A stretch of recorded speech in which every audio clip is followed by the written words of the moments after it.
potential friends and adventurers. I'm Em, and today we're going to talk about how to figure out your character's motivation. This is for game designers, DMs, and players alike. Welcome to the DM table. Now, how to figure out character motivations? Well, many people have many methods, but I guess I have my own, and I do love to have characters that are really, how should I put it? I won't say complex, I just want them to be real. I want them to live. I want to simulate how they think. I want to have them be tangible mentally to my players. So, as such, I have developed how to track their motivations and goals and plots and ideas. What they think, what they wish, what they desire, what are their dreams and hopes, and so on.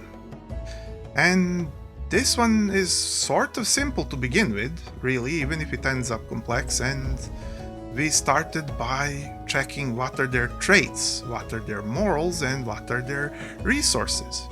You see, when you have a character, you probably have already imagined some of their traits. Check sufficiently to see what traits make up their psychology. Think, what do they sort of think about themselves, about others, about the world, about the events that happened to them in the past, and so on and so forth. If you're doing this on the fly and you need to do it quickly, you don't have to go into too many of these events or details, just sort of think whether, say, Blacksmith has a family that he maybe loves and tries to take good care of. Therefore, he or she wants to do following things that he or she can. Whatever the blacksmith can do to do this might be what he will do.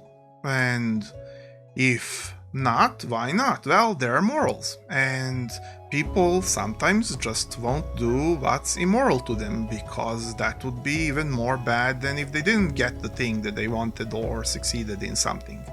So they follow their morals and they are careful not to step over them, and they agonize over this if they need to. So now you already have interesting drama, conflict, and so on and so forth, if there is some. And if there isn't, don't force it, just keep track of these things and think about them. And now, what resources do they have? What can they do about their work? What can they do about their home? What can they do about their condition? What can they reward other people with? What can they use to pay for things? How many things can they afford?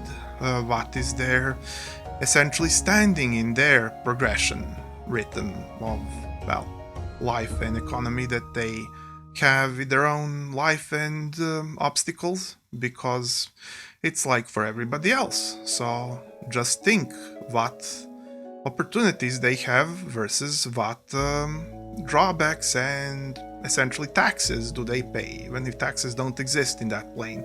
What do they pay for on a daily basis? What do they pay for rarely, when they have to, when they need to, when they want to, when they wish to get something out of the ordinary, when they need to heal somebody who's sick, when they need to take care of some urgent business, when something fails that was unexpected. Now we go back through the whole thing. What do they do? What do they think by their traits? What do they don't do or don't think by their morals?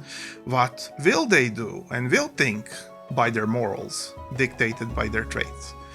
We can do all this fast if we've trained a little, we thought to ourselves, we used our imagination and just sort of wound around a couple of loops around this on every character we ever described, and, well, maybe not every, but most of them, and it becomes natural. It's like a DM second nature, really.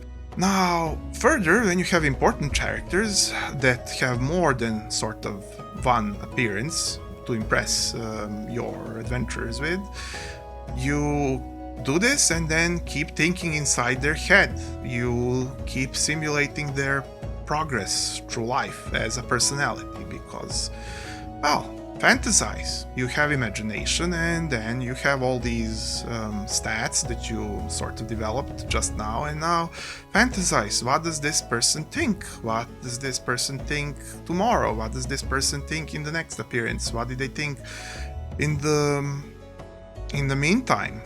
What happened inside their head? And also what kind of past events motivate them to think in certain manners. Just don't overemphasize, because whilst people can be somewhat controlled by their past, it doesn't mean that they couldn't have filtered it for the positive. So keep that balanced so that nobody is unduly too dramatically bound to their past or by their circumstances, because they should feel free to live. Also, how to accurately think inside their head. Well, think how they're different from you. Just be you, then think how different, how altered, how modified, and that'll be fine. You'll figure out what sort of makes them have a bit of a different opinion than you. And it's okay if it's just a bit for a while, because step by step, difference by difference, you'll get to the point where it's quite a bit of difference, really. And then you'll understand them, you'll be able to describe them, yet they're not anywhere near like you, even if you did this from zero, from ground up to full. Because, well, that's how it sort of ends up being, and I really like it. It's one of my favorite things about being a DM, being able to do this and having fun like this. And your players, well, they really get to appreciate it, because who doesn't love a fully living world? Yeah, me too. I also love playing under a DM that does this. So every time you run into these situations where you want to describe a person in more detail, think things through, think back on things, think forward on things, see how they problem solve, and then emphasize this to your players through the story, so that the players can notice how great these people are and how fun it is to live in this world filled with others that also live there, and that can be their, well, friends, compatriots, or just somebody else, some average Joe, or not, who knows, but you'll have living people.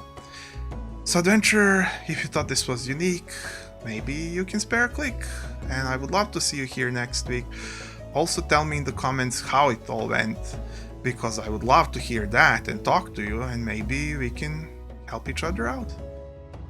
Until next time, bye.